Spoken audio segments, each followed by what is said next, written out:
다들 행복한 하루를 보내고 계신가요? 사연을 보내려고 하니 어떻게 물꼬를 터야 할지 감이 잘 안 잡히네요. 안녕하세요. 저는 얼마 전에 한국에 들어온 40대 여자입니다. 어떤 이야기를 할지 참 궁금하시죠? 제 이야기는 전 남편과의 징글징글한 이야기입니다. 그럼 지금부터 속 시원하게 한번 털어보겠습니다. 제 남편은 말 그대로 개천용, 개천에서 용이 난 케이스였습니다. 술독에 빠져서 늘 정신을 못 차리고 술주정을 부리는 시모에 노름판에 빠져서 돈을 벌기는커녕 빚만 늘리는 시부, 거기다가 어릴 때 사고를 쳐서 애까지 하나 달고 있는 시동생까지 개차반 가족이었습니다. 그중 유일하게 정상으로 보이는 게 제 남편이었죠. 그런 가정 환경을 가진 남자와 결혼을 했다고 하니 주위에서는 모두 저에게 이혼을 하라고 했습니다. 저보고 불쌍하기는커녕 오히려 멍청이라고 부르더라고요. 사실은 몰랐습니다. 남편의 집이 그런 개차반인지 상상도 못했어요. 남편은 저에게 고아라고 했고 고아원에서 자랐다고 했습니다. 그래서 우리 집에서는 오히려 쌍수를 들고 환영을 했죠. 귀한 딸 시집살이 시킬 시댁이 없다고 하니 얼마나 좋았겠어요. 남편은 저를 속이려고 속였던 게 아니라고 했습니다. 실제로 고아원에 어릴 때 맡겨서 성인이 되어 고아원에서 쫓겨날 때까지 수모를 참으며 살았다고 했습니다. 공부를 제대로 시켜주지 않아서 혼자 친구들이 버린 문제집을 주워다가 지우개로 박박 지워가며 공부를 했다고 했어요. 그래서 제 남편은 변호사가 되었고 저보다 저희 아버지를 먼저 알게 되었습니다. 저희 아버지는 국내에서 내노라 하는 불굴의 탑 10대 변호사 사무실 안에 들어가는 법무법인의 대표였습니다. 아버지께서는 판사로 임용이 되어 법원에 오래 자리를 잡고 계시다가 판사직을 내려놓고 변호사가 되셨죠. 운 좋게 굵직한 사건들을 맡아 해결을 하신 이후 사무실은 점점 커졌고 지금은 모든 분야에서 탑이라고 일컫는 법무법인을 운영하십니다. 아버지께서는 정치계 쪽에도 기업인들 사이에서도 인기가 많은 변호사였습니다. 그런 아버지의 눈에 제 남편이 어떻게 눈에 들어왔는지 궁금하시죠? 우리 남편은 아주 뚝심 있는 국선 변호사였습니다. 아주 진창으로 나락으로 가난한 사람들을 대변하는 그런 변호사였어요. 뚝심이 어찌나 강한지 주위에서 아무리 흔들어도 꿈쩍없는 사람이었습니다. 아버지께서는 그런 제 남편을 너무나도 마음에 들어 하셨고 하루라도 빨리 본인의 사무실로 스카우트하고 싶어 하셨습니다. 몇 번의 제의를 했지만 그때마다 거절을 당하셨다고 했어요.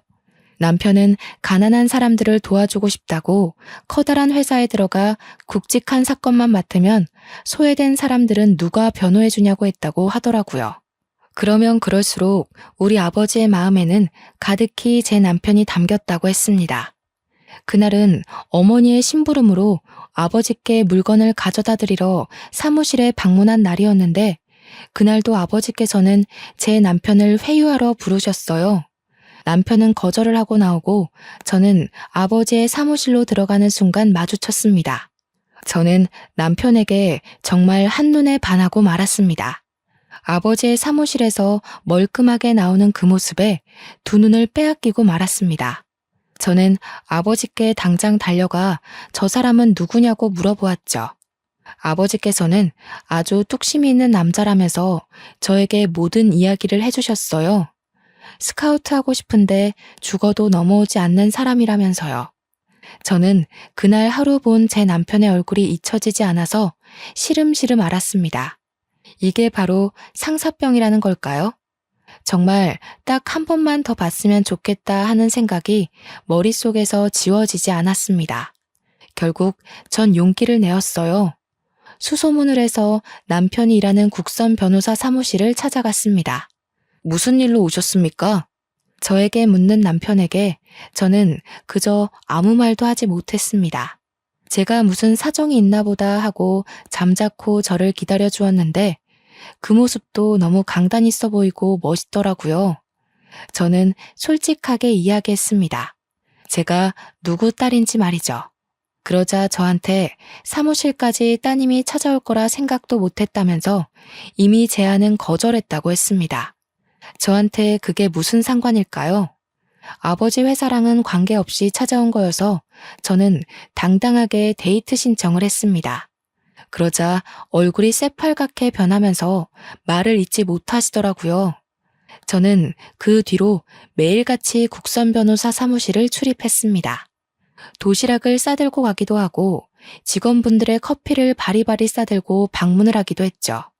처음에는 부담된다며 거절하더니 제가 들은 척도 안 하고 계속 방문하자 포기한 듯 싶었습니다. 직원들은 오히려 제가 가져올 간식거리들을 기다리는 듯 했어요. 그렇게 3개월을 내리 출석했더니 저에게 이야기 좀 하자고 하더라고요. 저는 드디어 저에게 기회가 온 것이라고 생각했습니다.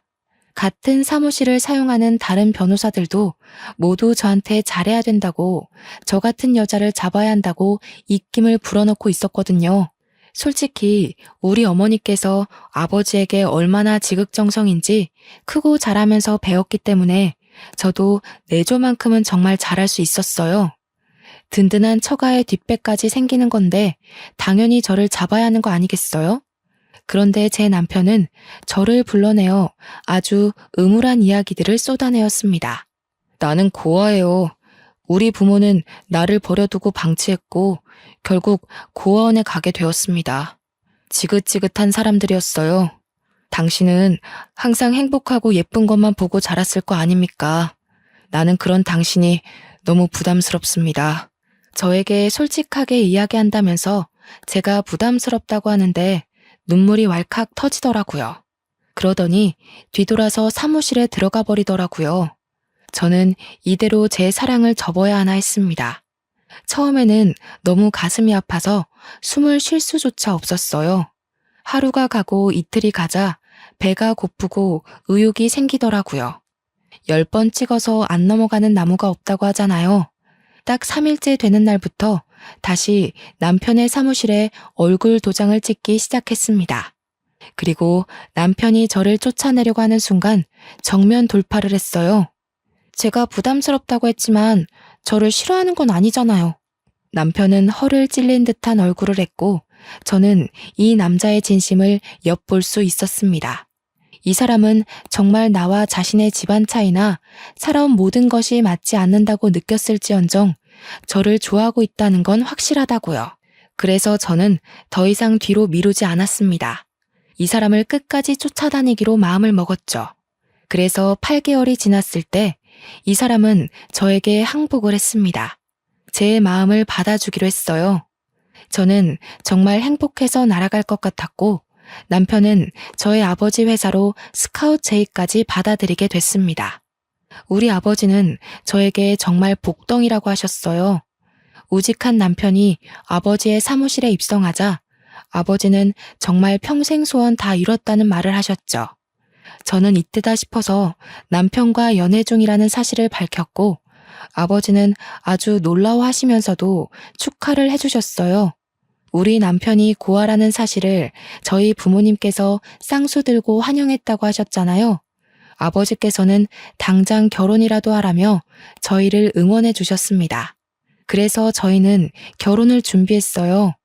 남편이 국선 변호사로 일하면서 모아둔 돈이 별로 없었기에 저희 아버지께서 통 크게 사무실 근처에 아파트를 하나 사주셨고요. 어머니께서는 혼수를 채워주셨습니다. 남편은 너무 면목 없다며 늘 우리 집에 와서 죄인처럼 굴었지만 부모님께서는 남편에게 당당하게 굴으라고 하셨습니다. 어디 가서 절대 뒤처지지 않는 땡땡 법무법인의 변호사라고 기죽지 말라고 하셨어요. 그렇게 저희는 행복한 웨딩 촬영도 하고 신혼집을 꾸미며 결혼식 날만 기다리고 있었습니다. 그런데 사건은 결혼식 당일에 터졌어요. 남편이 고아라고 했기 때문에 우리 가족 모두 그런 줄 알고 있었고 혼주석 또한 비워뒀었거든요. 그런데 결혼식이 시작되기 30분 전에 식장이 조금 소란스러워지더니 혼주석에 떡하니 웬 아줌마 아저씨가 앉아있는 거예요. 저는 신부 대기실에서 소식을 듣고 너무나도 황당해했고 남편은 신부 대기실에 찾아오지도 않았습니다. 저는 이게 어찌된 일인가 싶어서 인사를 드리고 있는 부모님을 황급히 호출했어요. 그러자 어머니께서 제게 오셔서 너무 황당하다며 이야기를 해주시는 겁니다. 글쎄, 이서방의 부모가 맞다네. 분명 고아라고 했었는데 그게 고아원에 버려두고 성인이 될 때까지 찾아오지 않았었나 봐. 그러다가 변호사 되고 돈 잘 번다는 이야기를 어디서 주워 듣고는 수소문해서 오늘에서야 나타난 거라대. 경사스러운 날에 이게 무슨 날벼락이니? 어머니는 정말 걱정스러운 얼굴로 저를 쳐다보면서 말씀하셨어요. 저도 갑자기 하늘이 노랗게 변하는 것 같았습니다. 결혼식이 시작하는 소리가 들리고 진행 요원이 신부 대기실에 와서 입장을 준비하라고 했어요. 이제 와서 도망치기엔 너무 늦었다는 소리였죠. 일단 부딪혀 본 적 없는 시댁 식구들이었기에 결혼식을 올리고 나서 생각해보자는 안일한 생각이 저를 지배했습니다. 남편도 꽤 당황한 듯한 눈치였어요. 힐끗 바라본 신랑 쪽 혼주석에는 한복을 어디서 대여했는지 조금 낡아 보이는 한복을 입고 앉아 계신 남편의 부모님과 시동생, 그리고 갓난 아기가 보였습니다. 저는 이를 꽉 깨물고 아버지의 손을 잡고 입장을 했고 성대한 결혼식을 올렸습니다. 결혼식이 끝나고 정신없이 인사를 드리고 난 뒤 정막이 찾아왔어요. 그때서야 제대로 시부모라는 사람들과 인사를 할 수 있었습니다. 앙큼하게 어디 알리지도 않고 결혼식을 올릴 생각을 했어? 이런 중요한 일에 우리를 찾아와 인사할 생각도 안 하고. 남편은 아무 말도 하지 않았습니다. 저는 너무 당황스러웠고요. 어디서 사는지도 모르는데 어떻게 가서 인사를 드리고 상견례를 진행합니까? 저희 부모님도 똥 밟았다는 얼굴을 하고 계셨습니다. 남편은 신혼여행이 급하니 인사는 다녀와서 드리겠다고 공손하게 대답한 뒤 저의 손을 잡았어요. 제가 너무나도 사랑했던 남편이기 때문에 믿고 신혼여행길로 올랐습니다. 신혼여행길에서 모든 이야기를 들을 수 있었어요. 고아원에서 지낼 때 고아원 원장이 은근슬쩍 친부모에 대해 이야기를 해준 적이 있었다고요. 공부를 잘하니 성인이 되면 한몫할 거라고 넌지시 던졌다고까지요. 친부모란 사람은 아이를 버린 것도 모자라 어린 시동생만 데리고 키우면서 남편에게 빌붙을 준비를 하고 있었던 거였어요. 결국에 변호사가 되고 고아원에 찾아가 수소문을 해서 얼마 전에 연락이 왔다고 했습니다. 남편은 결혼을 한다고만 이야기했고 결혼식까지 찾아온 건 시부모가 스스로 한 거라고요. 저는 그런 남편을 꼭 안아주었습니다. 저라면 친부모고 나발이고 고생할 때 지원은커녕 애를 버리기까지 했는데 그런 사람들이랑은 인연 자체를 끊을 것 같거든요. 그런데 남편은 그래도 낳아준 부모라면서 고아원에 맡겨지기 전까진 행복했던 기억들도 있다고 그 사람들과의 인연을 끊지 못했습니다. 그러면서 눈물을 흘리기 시작하는데 저는 안쓰러운 마음이 들면서도 왜 끝끝내 저에게 고아라고 말을 했는지 의문이 들었어요. 미리 언질이라도 해주었으면 결혼을 조금 미뤘을지도 모르죠. 아니면 제가 시부모를 찾아가서 이야기를 듣고 오해를 풀 시간이 충분했을지도 모르고요. 상견례 한 번 한 적 없는 시부모라는 사람이 결혼식 당일에서야 갑자기 나타나 행색만 겨우 맞추고 혼주석에 앉아 있었다고 생각해보세요. 미리 알았으면 한복이라도 제대로 해드렸을 텐데 우리 부모님이랑 얼마나 비교가 되었겠습니까? 소매가 다 낡아빠진 한복에 누렇게 변해버린 와이셔츠에 어디서 빌렸는지 기장도 맞지 않은 정장을 입고 나타난 시부모. 우리 부모님 손님들이 얼마나 대단하신 분들인데 그걸 보고 다들 아무 소리 안 하고 넘어갈 수 있겠어요. 다들 우리 집에 대해 욕을 하느라 바빴겠죠. 부모님도 정말 당황하셨을 거예요. 저는 다른 것보다 그게 더 마음이 쓰이더라고요. 아무튼 남편은 저에게 앞으로는 못 볼 꼴 보여주지 않겠다고 약속했지만 이미 남편의 표정에는 근심이 가득했어요. 부모님이 어떻게 지내실지 궁금했겠죠. 남편도 정말 20년 만에 만난 부부라며 안절부절 가만히 있질 못하더라고요. 신혼여행의 즐거움은 아주 잠깐이었습니다. 그렇게 서울로 돌아와 신혼집에 들어갔는데 시부모란 사람이 신혼집 구경은 언제 시켜주냐고 연락이 왔습니다. 남편은 집으로 초대를 해도 되겠냐고 물었고 솔직히 친부모인데 제가 거절할 수 없어서 알겠다고 했습니다.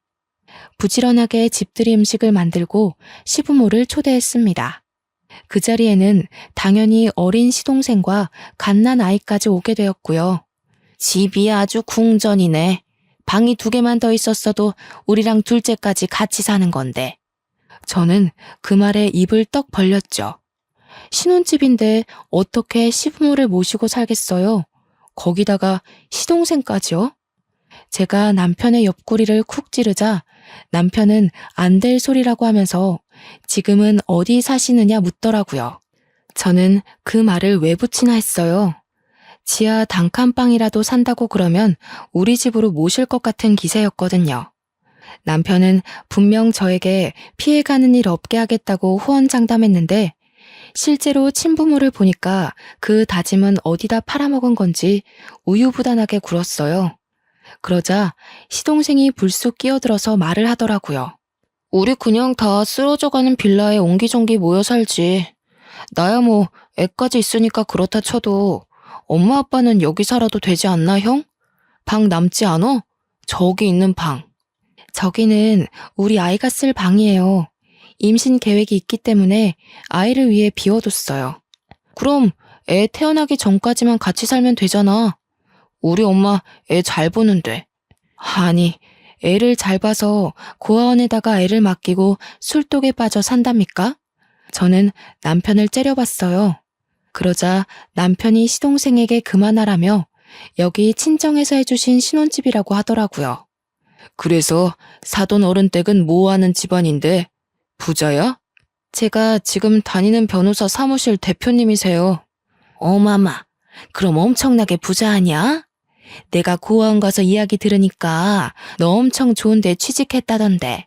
우리 며느리가 복덩이네, 복덩어리야. 우리도 그럼 집 한 채 해주나?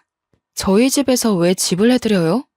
저희 신혼집도 친정에서 해주신 거예요. 제가 정색을 하고 이야기하자 시부모도 시동생도 입을 꾹 다물었어요. 생긴 게 동글동글해서 사납게 굴 거라곤 생각 못 하셨나 보더라고요. 저는 재빨리 음식을 내왔고 음식이 모두 동나자 피곤하다는 핑계로 시댁 식구들을 내쫓았습니다. 남편은 시댁 식구들이 사라지고 나서야 저에게 미안하다고 사과를 했어요. 제가 당신 정말 좋아해서 쫓아다닌 건 맞지만 이런 상황까지 예상했던 건 아니에요. 앞으로 당신이 제대로 처신했으면 좋겠어요. 남편은 알겠다고 고개를 끄덕였어요. 처음의 바램처럼 제대로 된 바람막이가 되어주겠다고 약속했습니다. 하지만 뻔뻔하기 그지없는 시부모들은 저에게 아주 갖은 요구를 해댔습니다. 처음에는 아주 불쌍하게 이야기를 했어요. 당장 뜨끈한 쌀밥이 먹고 싶은데 돈이 없으니 10만 원만 보내달라고 하더라고요. 10만 원이 없어서 허덕이진 않았기 때문에 처음에는 그냥 보내드렸죠. 그런데 매주마다 요구를 하시는 거예요. 10만 원씩. 그러더니 시간이 좀 지나니 달마다 용돈을 달라고 하시더라고요. 50만 원. 매달 50만 원만 붙여주면 우리가 너네 살림에 절대 간섭 안 하마. 우리도 돈을 벌긴 벌고 있는데 손주까지 키우려니 살림이 워낙 빠듯해서 그래. 저한테 비굴하게 비는데 매몰차게 거절할 수가 없었어요. 그래서 매달 50만 원씩 남편이 주는 생활비에서 뚝 잘라 보내주기 시작했습니다. 한동안은 잠잠하던 시댁 식구들은 3개월쯤 지나자 본색을 드러냈어요. 지금 살고 있는 빌라가 너무 낡아서 난방도 제대로 안 되고 비도 샌다면서요. 저에게 집 수리를 좀 해줄 순 없냐고 하는 거예요. 저는 그 낡은 빌라를 고쳐봐야 얼마나 들겠나 싶어서 알겠다고 했어요. 뭐 예단비 대신 드린다고 생각하면 되겠지 하고 생각했어요. 그런데 글쎄 인테리어만 한 게 아니라 가전제품도 싹 바꿨더라고요. 뻔뻔하게 저에게 4천만 원을 달라고 하는데 비가 들이치는 부분 메우고 벽지만 발랐다면서 4천만 원이 말이 되느냐고 되물었죠. 그랬더니 너무 당당하게 말을 하시는 거예요. 아니, 벽지를 싹 발라놓으니까 우리 낡은 가구들이 눈에 거슬리잖아. 부자 며느리 좋다는 게 뭐니? 이럴 때 딱 돈 쓰는 거지. 제가 아직도 친정에서 용돈 받아다 쓰는 줄 아셔요? 이거 다 그의 지갑에서 나오는 거예요. 그의 용돈 줄여서 할부로 갚아야 하니까 그런 줄 아세요. 얘야, 얘야 하고 애타게 저를 부르는 소리가 들렸지만 무시하고 전화를 끊었습니다. 제가 친정에 말해서 4천만 원 빌리는 거야 어렵지 않죠. 꾸준히 제가 모아왔던 돈들도 있고 그거야 어려운 거 아니지만 그래도 저한테 당당하게 요구하는 꼴이 마음에 들지 않았어요. 제 남편에게 문제집 한 건 사줘본 적 없는 사람들이 무슨 염치로 집을 저렇게 다 뜯어 고치는지. 그러나 시부모만 뻔뻔한 게 아니었습니다. 이제 갓 군대에서 전역한 시동생은 더욱 파렴치한 놈이었죠. 시동생에게 어린 아이가 있다고 했잖아요. 군대에서 휴가 나왔을 때 여자친구를 임신시켰는데 여자친구가 애만 덜렁 시댁에 두고 사라졌다고 하더라고요. 아직 앞날이 창창한 20살이라 아이를 키울 자신이 없다고 애만 두고 떠났다고요. 고아원에 버리겠다고 난리를 친 시부모를 시동생이 설득했대요. 그 이야기만 듣고 제정신이 박힌 사람이구나 싶었는데 아니더라고요.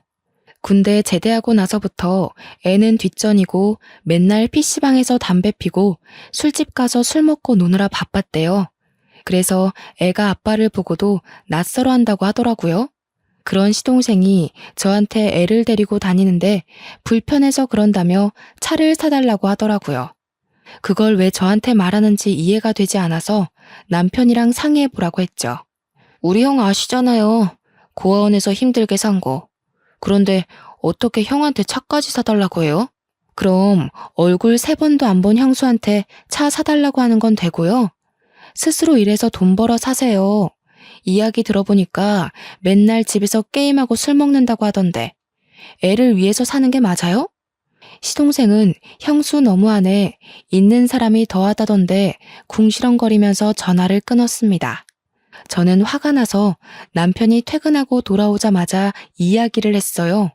당신의 가족들이 나한테 자꾸 이것저것 요구하는 거 알고 있냐고 이야기를 하니 전혀 몰랐다고 하더라고요.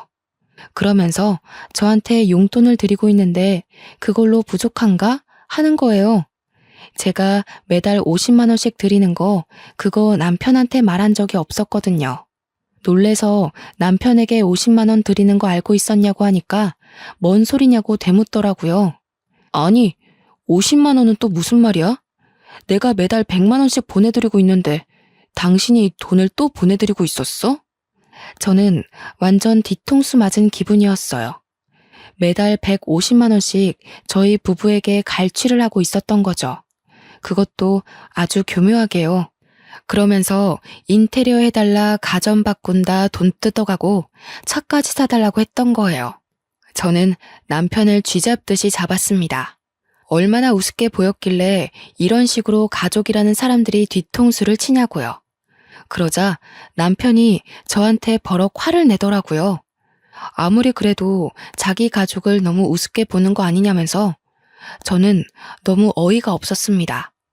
지금 사기 결혼 당한 기분을 맞게 하는 게 누군데 나한테 화를 내는지 속된 말로 남편까지 다 짜고 친 거 아닌가 하는 생각까지 들었어요. 그렇게 며칠 동안을 남편과 냉전 상태로 지냈습니다. 솔직히 저도 먼저 화해하고 싶은 생각이 전혀 들지 않았고 남편도 계속 고집을 부리고 있었습니다. 저에게 자기 가족을 사기꾼 취급한 걸 사과하라고 하더군요.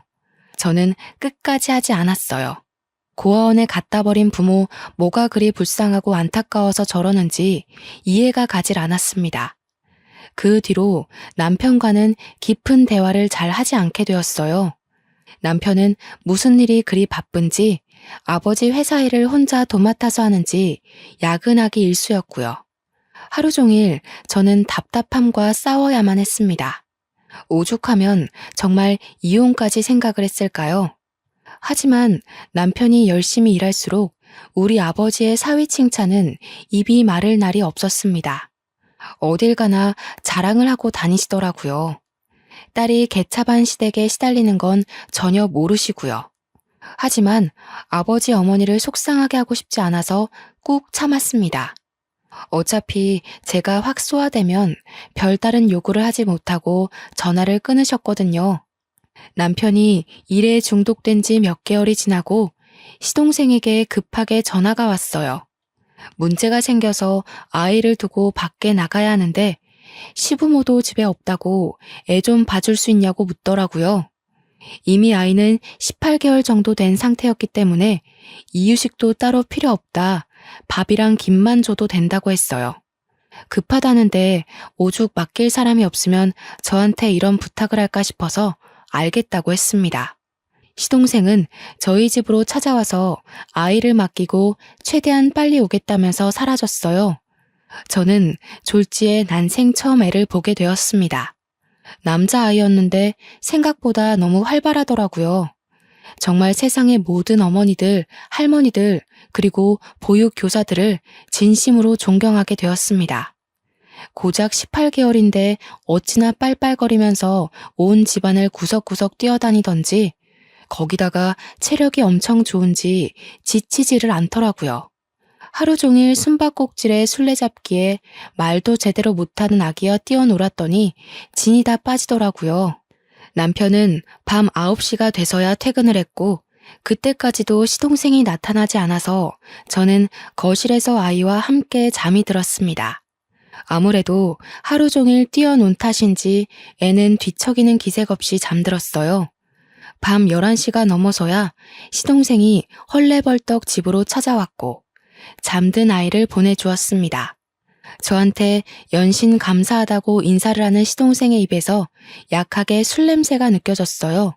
저는 어디를 다녀왔는지 궁금하진 않았지만 좀 찝찝하더라고요. 도련님 술 드셨어요? 애 안고 집까지 잘 가실 수 있어요? 설마 뭐 애 떨구겠습니까? 제가 차가 있었으면 안전하게 데리고 갔을 텐데. 술 드셨으면서 무슨 운전이에요. 조심히 가세요. 그러자 남편이 조용히 옷을 입더니 데려다 주겠다고 하더라고요. 참나, 지 가족 생각은 아주 끊임없이 하는 것 같았습니다. 저는 별다른 이야기하지 않고 방으로 들어왔어요. 대충 40분쯤 지나니 남편이 다시 집으로 돌아오더라고요. 그러더니 저한테 시댁에 경차라도 한 대 사줘야 할까 하는 겁니다. 저는 펄쩍 뛰었어요. 지금 고정적으로 나가는 돈이 얼만데 경차까지 사주냐고 하니까 조카가 아기라서 차가 있어야 할 것 같다는 거예요. 저는 방금도 술 먹고 들어온 시동생에게 운전대를 내어줄 수 있냐고 다 같이 죽는 거 아니냐고 했습니다. 그러자 남편이 또 무슨 말을 그렇게 하냐고 저한테 화를 버럭 냈어요. 제가 알던 남편이 아닌 것 같았습니다. 우직하고 강인하고 누구보다 남을 배려하며 살았던 남편이었는데 약한 사람들을 위한 변호사가 될 거라고 했었는데 말이죠. 결국 남편은 중고차로 소형 세단을 시댁에 사주었어요. 경차를 사주겠다고 하더니 소형 세단을 사준 거 보고 저는 혀를 끌끌 찼습니다. 그렇게 차까지 사주고 나니 남편이 분명 용돈 남는 거 하나 없어야 하는데 이 남자 자꾸 어디서 돈을 쓰더라고요.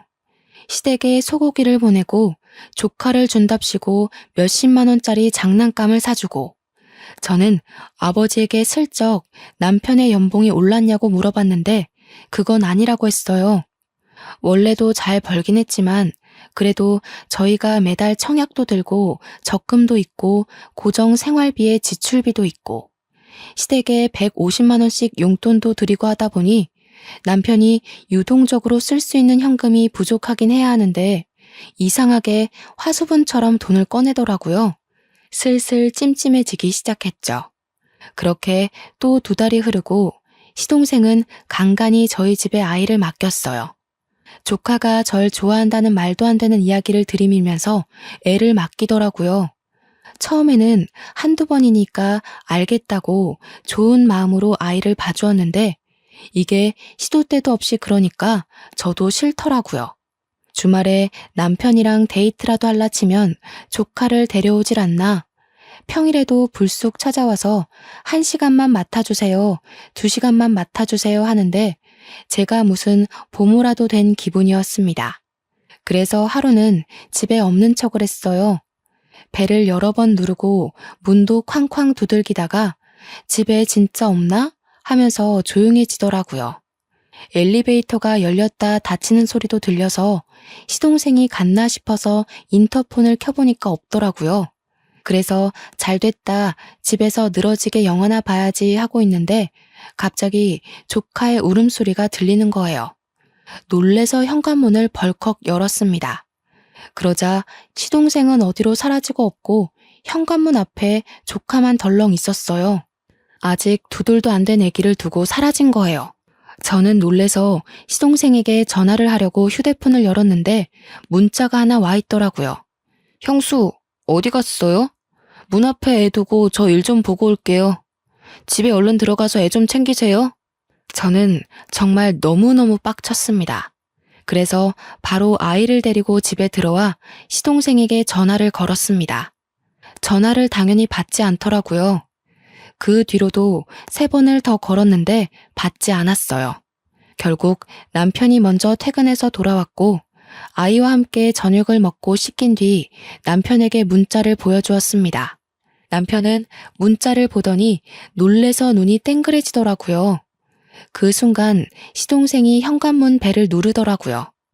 남편이 문을 열어주었고 제가 바로 시동생의 뺨을 때렸습니다. 남편도 시동생도 무척 놀란 얼굴이었어요. 도련님, 아무리 상식이 없다고 해도 제정신이에요? 문자만 하나 덜렁 보내놓고 애를 문 앞에 두고 사라지면 어떡해요? 이 어린애가 계단이라도 굴렀으면 어쩔 뻔했어요. 아빠라는 사람이 이렇게 무책임해도 돼요? 제가 막 소리를 지르자 남편이 그제서야 시동생을 혼내기 시작했어요. 그러자 시동생이 입을 꾹 다물고 자고 있는 아이를 들쳐업고 가더라고요. 남편이 따라 나서는 걸 보면 집까지 데려다 주는 것 같았습니다. 저는 열을 식히느라 샤워를 하고 나왔더니 남편이 와 있더라고요. 제가 뺨 때린 게 너무했냐고 물어보니 아니라고 잘했다고 하면서도 뭔가 할 말이 있어 보였어요. 할 말이 있으면 지금 하라고 했더니 저한테 조카 이야기를 하더라고요. 동생이 너무 어리기도 하고 조카는 엄마의 손길이 필요한 것 같아서 말이야. 내가 부모님이랑 이야기를 해봤는데 조카를 우리가 입양해서 키우는 게 어떨까? 저는 남편에게 바로 손에 집히는 휴지를 던졌습니다. 우리한테 애가 있는 것도 아닌데 어떻게 그런 말을 할 수 있어? 남의 자식을 내 자식처럼 키우라고? 그게 말이나 되는 소리야? 언제는 고아라며, 가족 없다며. 남편은 저에게 진정하라고 오늘은 따로 자자고 하면서 거실로 나갔습니다. 저는 너무 스트레스를 받아서 구토가 확 올라왔어요. 한바탕 변기를 붙잡고 다 토해낸 뒤 겨우 잠이 들었습니다. 그 뒤로 스트레스 탓인지 미열도 자꾸 오르고 식욕도 없고 어지럽기도 하고 그러더라고요. 그러다 일이 확 터졌죠. 시모가 술 먹다가 옆 테이블 아줌마랑 시비가 붙어서 싸움이 났는데 옆 테이블 아줌마를 거의 발로 밟았다는 거예요. 곤죽이 된 피해자가 시모에게 폭행치사 소송을 건 것이었어요. 남편은 난리가 나고 시모는 저에게 우리 아버지 회사 변호사 1명 빵빵한 분으로 붙여달라고 요구를 하고 저는 진짜 저희 부모님 보기 부끄러워서 아무 말도 못했고요. 저한테 계속 전화를 걸어서 변호사가 그리 많은데 자기 일 봐줄 사람 하나 없는 게 말이 되냐고 소리를 치는데 진짜 혀를 깨물고 싶었어요. 시부는 저한테 아들이랑 시모 몰래 50만 원만 빌려주면 100만 원으로 불려서 갚겠다는 헛소리나 하고요. 개버릇 남 못 준다더니 시부는 아직도 노름질을 하고 있고 시모는 술독에 빠져 살고 있었습니다. 남편은 하루하루 말라가고 있었어요. 안쓰러워서 보듬어주고 싶다가도 지 가족 챙기는데 힘쓰는 걸 보면 정내미가 뚝 떨어졌습니다. 그러다가 문득 알게 되었습니다. 제가 생리를 하고 있지 않다는 사실을요. 저는 바로 약국에 가서 임신 테스트기를 했고 선명한 두 줄을 확인했습니다. 이걸 경사라고 해야 할지 악재라고 해야 할지 너무나도 두려웠어요. 남편에게 점점 신뢰를 잃어가는 와중에 덜컥 임신이라뇨. 하지만 산부인과에 가서 8주가 됐다는 소견을 받고 아이의 심장 소리를 들으니 모성애가 생기더라고요. 어떻게 해서든 내 아이만큼은 정말 제대로 번듯하게 사랑만 주면서 잘 키워야겠다. 그런 생각이 들었습니다. 그런데 병원에서 제 자궁이 약하다고 하더라고요. 유산기가 있으니까 조심해야 된다고 저 같은 산모들은 30주가 돼도 불안해야 한다고 했어요.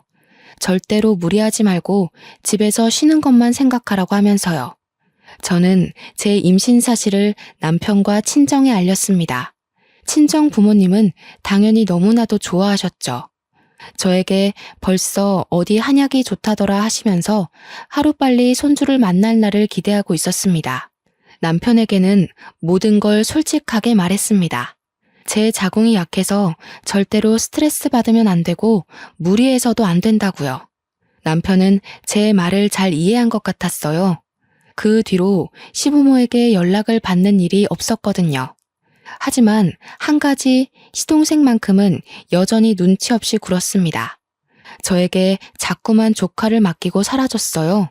분명 술 먹고 노는 게 맞는데 아니라고 뚝 잡아떼면서 제가 거절하지 못하게 집으로 애부터 들이밀더라고요.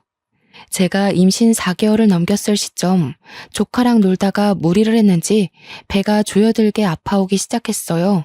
그때 응급실에 가니 자궁이 많이 약하다고 하면서 집에서 누워만 있으라고 하더라고요.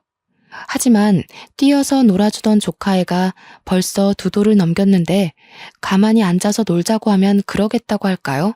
저한테 더 뛰자고 계속 졸라대기만 했죠. 저는 결국 병원에 입원을 해야 했습니다. 자궁이 수축해서요. 절대 무리하지 말라는 의사 선생님의 신신당부를 듣고 집으로 돌아간 날 남편은 출근을 했고 어김없이 조카가 집에 찾아왔습니다. 도련님한테 피곤해서 애 못 봐준다고 했는데 잠깐만 봐주면 된다고 들이밀고 도망가더라고요. 어쩔 수 없이 조카에게 큰엄마가 피곤해서 자야 하니까 혼자 놀고 있으라고 했어요. 그렇게 저는 아이에게 TV를 틀어주고 침대에 누워 자고 있었습니다. 곤히 단잠에 빠져 있는데 뭔가 꿀렁꿀렁 거리더니 배에 심한 통증이 느껴졌어요. 정말 악 소리를 외치면서 잠에서 깼다가 그대로 기절을 하고 말았습니다. 그렇게 몇 시간을 기절했는지 모르겠어요. 눈을 떠보니 병원 응급실이었고 남편은 사색이 되어 저를 보고 있었습니다. 순간 저는 느낌으로 알았어요. 제 아이가 유산이 되었다는 것을요. 조카가 제가 잠든 사이 제 배 위로 점프를 했고 그 충격으로 인해 아이가 유산이 된 것이었습니다. 침대에 기절해서 하혈하고 있던 걸 남편이 퇴근하고 나서야 발견을 해 응급실에 실려왔고 응급수술을 받았으나 더 이상 임신이 어렵다는 판정을 받았어요. 저는 그 이야기를 들으면서 또다시 기절을 할 것만 같았습니다. 충격에 하염없이 눈물만 흘렸고 제 옆을 지킨 부모님과 남편도 눈물만 흘리고 있었어요. 그런데 그때 시동생이 박수를 짝 치는 거예요. 형수, 더 이상 임신도 어렵다는데 조카를 입양해서 키우는 게 낫지 않겠어요? 나야 애 없는 게 편하고 형수는 애 키우고 싶잖아. 엄한 애 입양하는 것보다야 핏줄 입양해서 키우는 게 낫지. 이 미친놈이 뭐라고 하는 거야 지금? 지금 내가 누구 때문에 아이도 잃고 이렇게 됐는데. 당신 흥분했어. 시동생한테 미친놈이라니. 뭐가 어쩌고 어째? 멍청한 놈이 미친 소리 하니까 미친놈이라고 하지. 내가 아주 사람을 잘못 봐도 단단히 잘못 봤구만. 지금 이 와중에 자네를 버린 가족들 편을 드는 겐가? 내 딸이 아니라 내 눈앞에서 당장 저 미친놈 데리고 썩 꺼지게. 남편은 그게 아니라며 아버지께 변명을 했지만 아버지는 듣지 않으셨어요. 꼴도 보기 싫으니까 당장 꺼지라고 소리를 치셨고 저도 지지 않고 나가라고 소리를 질렀습니다. 저는 남편과 시동생이 나가자 아버지께 당장 이혼하겠다고 말씀을 드렸어요. 아버지는 제 손을 꼭 잡으며 일단 몸조리에 신경 쓰고 이혼은 그 다음에 바로 진행하자 하시면서 미안하다고 하셨습니다. 자기가 사람 보는 눈이 너무나도 부족했다면서 제 손을 잡고 그렇게 한참을 우셨어요. 저는 부모님을 위로하며 같이 울었습니다. 그렇게 2주일이 넘는 시간 동안 몸의 회복을 위해 노력했습니다.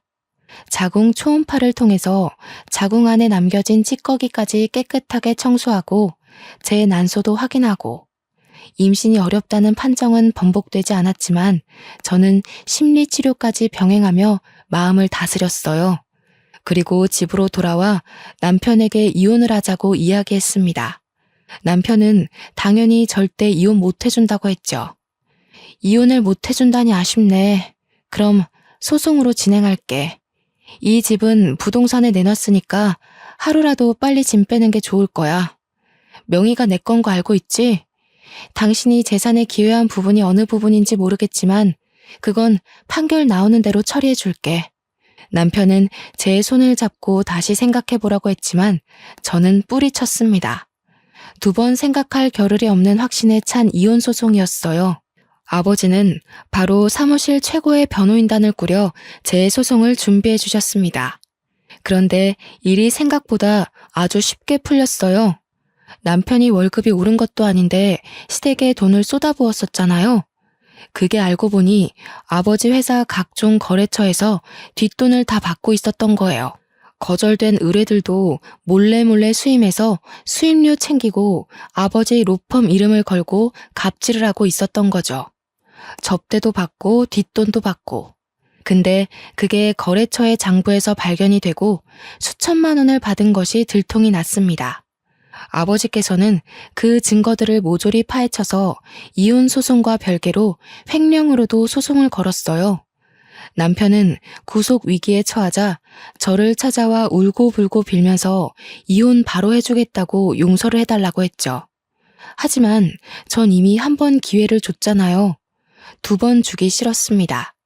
소송은 소송대로, 이혼은 이혼대로 진행이 되었고 아버지의 로펌 간판 덕분인지 일사천리로 진행이 되었습니다. 재산 분할할 것도 전혀 없었던 게 남편이 횡령으로 고소가 되었고 그 횡령한 돈을 시댁에 쏟아부은 정황도 발견되었기 때문이었죠. 벌금도 된통 맞은 것도 모자라 변호사 자격 정지까지 받았으니 쌤통이죠. 인과응보라고 하나요? 결국엔 다 자기 업보로 돌아오게 되어 있습니다. 자기들이 버린 첫째 아들은 결국 또 처가댁에서 버려졌고요. 변호사라는 타이틀에 들러붙었으나 지금은 자격정지 먹고 손가락만 쭉쭉 빨고 있고요. 저는 유산과 이혼이 모두 정리된 이후 해외에 나와서 물 맑고 공기 좋은 곳에서 몸을 회복했어요. 지금 스위스의 로잔이라는 도시에 온 지 2년이 넘었는데 참 한적하니 좋습니다. 늘 풍경은 다채롭고 제 마음의 감정을 잘 다스려주고 있습니다. 내일은 또 어떤 자연이 저를 감싸줄지 아주 기대가 돼요. 날이 점점 추워지고 있습니다. 감기 조심하시고 항상 행복하게 좋은 것만 보고 지내셨으면 좋겠어요. 저도 곧 한국에 들어갈 예정이라 또 다른 저의 여정이 기대가 되네요. 제 이야기 들어주셔서 감사합니다.